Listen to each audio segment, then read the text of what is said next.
এই রাষ্ট্র, এই সরকার, এই গভর্নমেন্ট আমাকে গ্রেপ্তার করে ফেলতে পারে। আমাকে যদি গ্রেপ্তার করে ফেলে, তারপরে তোমরা কি করবা সে সম্পর্কে আগেই কিছু কথা বলে যাই। আমি কোনো দল করি না। আমি আমি আমি আমার জায়গাটা ক্লিয়ার করি। আমি কোনোই দল করি না। কোনো ফুটেজ, ভিডিও, সিসি ফুটেজ, ছবি, খাতাপত্রের স্বাক্ষর, কোনো পৃথিবীর যদি কোনো কিছু দেখানো যায়, যা ইচ্ছা তাই হবে। আমি কোনো দল করি না। সাধারণ মানুষ করি। আমি একটা দল করি, ওইটার নাম বাঙালি। বাঙালি দল করি আমি।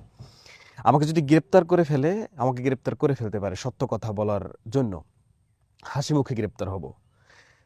এইভাবে তোমরা যদি দেখো যে কথা বলা মানুষগুলো একে একে তো নিয়ে গেছে অনেকেই, আমাকে যদি নিয়ে যায় এবং আমাকে সহ কথা বলা মানুষগুলো আরও যদি নিয়েই যায়, একে একে নিতে এসে, তখন তোমরা সবাই রাস্তায় বের হয়ে যাবা।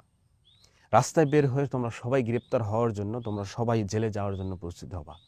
সবাই জেলে ঢুকে গেলে আর কেউ বাইরে থাকবে না। এরপর যদি, কারণ নানান দিক থেকে শুনতেছি আমি যে আমাকে গ্রেপ্তার করা হবে। আমাকে গ্রেপ্তার করার জন্য আমাকে ধরতে হবে না। আমাকে গ্রেপ্তার করার জন্য আমাকে সরকারি গাড়ির তেল পুড়ে আমাকে খুঁজতে হবে না।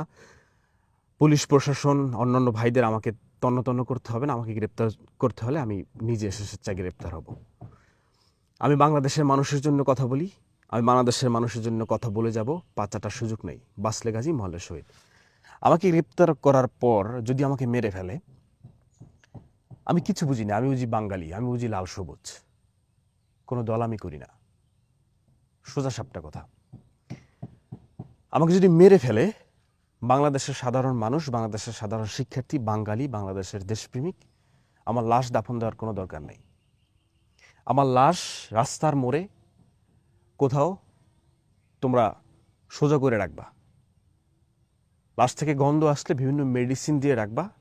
এই দেশকে স্বাধীন করে, এই দেশকে সংস্করণ করে তারপর তোমরা আমাকে দাফন দিবা। সোজা সাপটা, মন খোলা কথা, দিল খোলা কথা। আমাকে গ্রেপ্তার করতে পারে, কোনো প্যারা নাই, চিল। সুস্থ মস্তিষ্কে আছি। আমি বাংলাদেশের জন্য কথা বলছি, বাঙালির জন্য কথা বলছি। এটা কোনো সুস্থ দেশ এই মুহূর্তে চলমান না। বাংলাদেশের সাধারণ মানুষের গায়ে গুলি হচ্ছে, স্টুডেন্টদের গায়ে গুলি হচ্ছে, তাদের হাতে লাঠি নেই, চোটা নাই, তারা আন্দোলন করতে দেয়, সেখানে গিয়ে উপর থেকে গুলি, পাশ থেকে গুলি। এটা কোনো সুস্থ বাংলাদেশ না। সেই শিক্ষার্থীর জন্য, সেই সাধারণ মানুষের জন্য কথা বলছি। সেজন্য যদি আমাকে গ্রেপ্তার করে, সেজন্য যদি আমাকে মেরে ফেলে, তোমরা স্বেচ্ছায় কারাবরণ করবা। সবাই কারাবরণ করে ফেললে, আজকে দেখছো না, আজকে ব্যাপারটা খুব ইন্টারেস্টিং।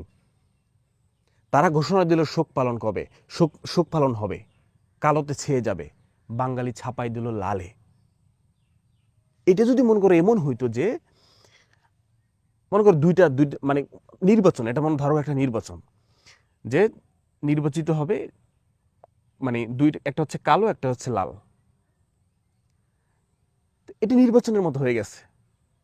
বাঙালি এক হিসেবে জয়ী হয়ে গেছে। ওরা ঘোষণা দিয়ে রাষ্ট্রীয় শোক, সেখানে বাঙালি জয়ী করে ফেলছে। যাকে পায় তাকে গ্রেপ্তার করতেছে, যাকে পায় খুইজা গ্রেপ্তার করতেছে। বাংলাদেশের জন্য কথা বলছি, বাংলাদেশের জন্য কথা বলবো, বাংলাদেশের জন্য কথা বলে যাব ইনশাল্লাহ। পাঁচাটা সুযোগ নাই ভাইয়া। আমরা পরিবর্তন চাই। আমরা এই রাষ্ট্রকে সংস্করণ চাই, কিন্তু আমরা পরিবর্তন চাইলেও আমরা ওই পারিবারিক তান্ত্রিক চাই না। পরিবারতান্ত্রিক আমরা চাই না, যে মা বুড়ো হয়ে গেছে, ছেলে আসবে, ছেলে হয়ে গেছে, এখন অমুক আসবে, তমুক আসবে। আমরা কোনো পারিবারিক রাষ্ট্র চাই না। এই দেশ আবার স্বাধীন হবে। এই দেশ আবার স্বাধীন হয়ে আবার সংবিধান, নতুন সংবিধান তৈরি হবে। কোনো মানুষ দুইবারের বেশি প্রধানমন্ত্রী, রাষ্ট্রপতি, এমপি, মন্ত্রী হতে পারবে না। সে ধোয়া তুলসী পাতা হয়ে গেল যে সে দুইবার হয়েছে। এই বাংলার মানুষ, ইন্ডিয়ার মানুষ, সমস্ত দেশের মানুষ তাকে আবার তৃতীয়বার চায়। No, no is no. কোনো মানুষ দ্বিতীয়বারের পর কোনো কোনো কিছুতে থাকতে পারবে না। তাহলে এই এই সমস্ত ক্ষমতার হাত যাবে জনগণের হাতে। জনগণের হাতে যদি ক্ষমতা যায়, জনগণের হাতে ক্ষমতা গেলেই এই দেশ ঠিকই সোনায় পরিণত হবে। কারণ ওদের কনফিডেন্স থাকে যে আমি আরও 5 বছর থাকবো, আমি আরও 10 বছর, আমি তো আছি 15 বছর। এদের ছেলে পেলে, এদের দল, এদের সংগঠন সব লাগাম ছাড়া হয়ে যায়। আর তাদের ভিতরে যদি ভয় থাকে, আমি তো আছি আর 2 বছর, সুতরাং আমি বেদবি করবো না, জোর জুলুম করবো না, কারণ আমাকে ভালো থাকতে হবে। পুলিশ প্রশাসন, সেনাবাহিনী বলেন, সমস্ত প্রশাসন ডিপার্টমেন্ট বলেন, তারাও পাঁচাটা সুযোগ পাবে না। যে আমি তার পাচারতেছি, সে 2 বছর পর এমপি নাই, সে এবং হবেও না।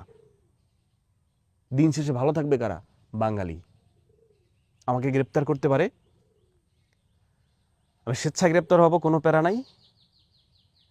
আমাকে যদি গ্রেপ্তার করে, এইরকম কথা বলা মানুষগুলো যদি সমস্ত গ্রেপ্তার করে ফেলতেই থাকে, তোমরা সবাই গ্রেপ্তার হবা, সবাই গ্রেপ্তার হয়ে গেলে আমরা জেলে গিয়ে আবার কথা বলবো, সেখানে গিয়ে যৌক্তিক কথা বলবো, সেখানে গিয়ে বলবো 5-8টার সুযোগ নাই।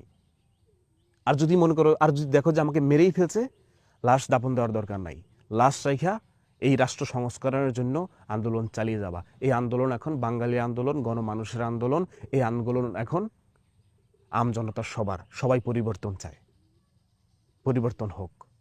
আমরা পারিবারিক তান্ত্রিক, আমরা কোনো বংশের রাজনীতি চাই না, আমরা সুন্দর সুষ্ঠু বাংলাদেশ চাই, এবং হবে ইনশাল্লাহ। তাওয়াক্কালতু আলাল্লাহ। প্রবাসী ভাইরাও জেগে উঠছে, বন্ধ করে দিচ্ছে তাদের রেমিটেন্স। এই দেশ আবার স্বাধীন হোক। অপশক্তি, কালো হাত, এটা চিরজীবন থাকে না।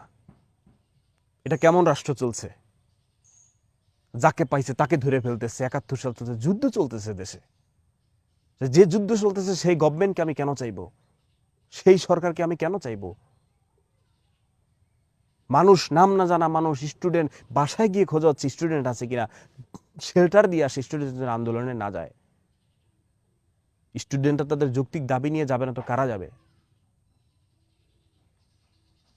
সংস্করণ চাই,